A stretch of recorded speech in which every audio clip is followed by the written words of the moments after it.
What's up, everyone? Welcome to today's video. Welcome to the Gamer Dad channel. Thank you very much for tuning in. I think I want to start adding a little bit of some Division 3 conversations each week where we can kind of,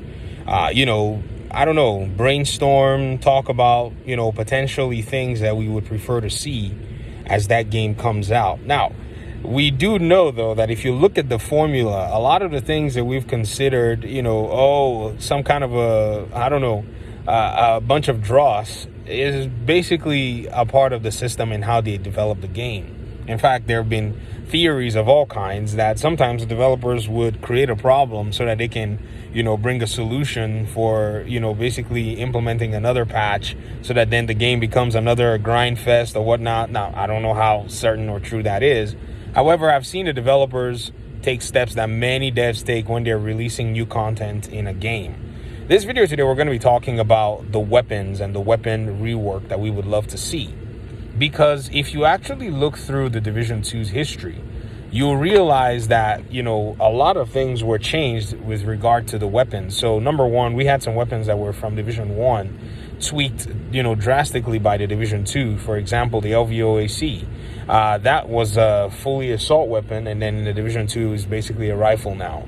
That's a small change in the grand scheme of things. However, you could see the meta shift significantly through different weapons as they were being released or introduced in the game. First of all, when we started the Division 2, many of you remember the P416 was the gun to own. If you had a P416, you could basically, if it was a good rolled one, you could do all kinds of fun stuff with it.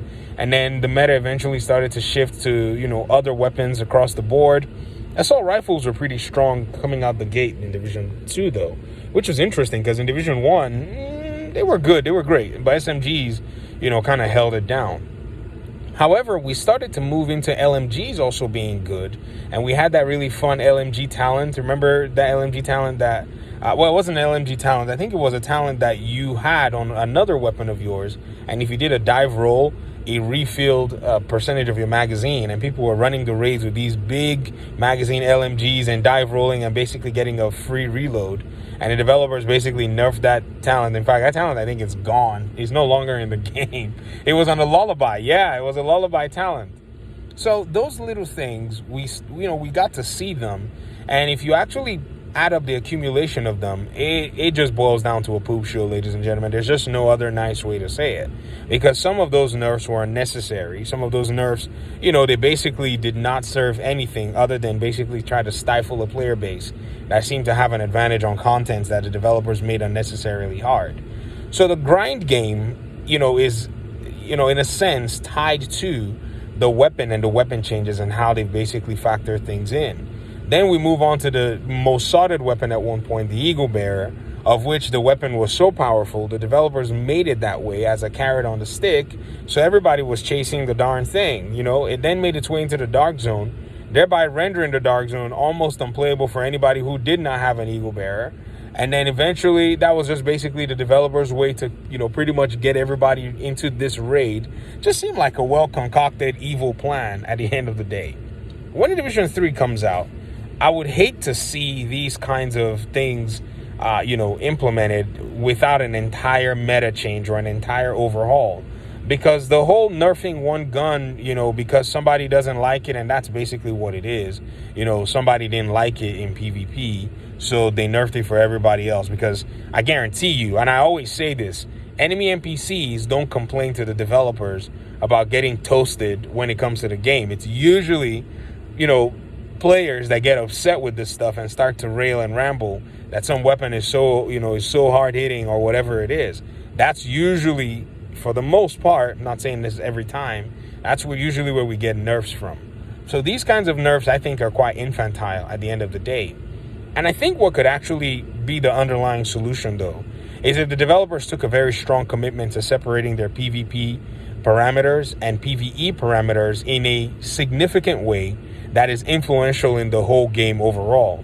The Division 2 seemed to have taken a stab at it, but it was not with enough, commitment to it. That's what I think. I think they didn't go all in when they were trying to say, okay, we want to separate the PvE, or not separate, but we want to create, differentiating parameters so that when you get in the PvP game, you're in the PvP game.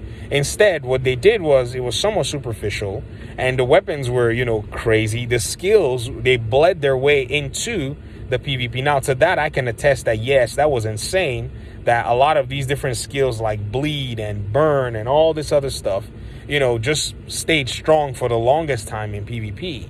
I think the developers probably need to rethink how they structure those things so that the weapons can, stand out in both PvP and PvE, so that you as a player, when you're going into the PvP context, you're thinking differently and you're gearing up differently. And when you're going into the PvE context, you're thinking differently and also gearing up differently, which I think is possible for them to do. It just requires them basically taking into account all of what has happened and all of what they had to see and gather data from in the current, game setup. But my thoughts specifically on this is, I would love to see the weapon game be something that is significant, well thought out, not the carrot on the stick thing where they'll bring out the weapon and everybody finds out this weapon is super, powerful and it's, straight up broken, so that everybody runs to try to get it and then they eventually nerf it. No, just create weapon classes that are very solid and, bring good weapons, multiple good weapons in every class. I think that's actually something fun to do. And then the talents could be the real defining factor at the end of the day. I don't think the developers, really dial into the talent system sometimes, because those are very cool at the end of the day. They really set one weapon apart from the other. So it's possible to be able to take that approach. But let me hear your thoughts in the comment section, ladies and gentlemen. I appreciate you guys' time and audience. Thanks so much for watching the video. Hopefully we'll see pretty soon in another one. Peace out.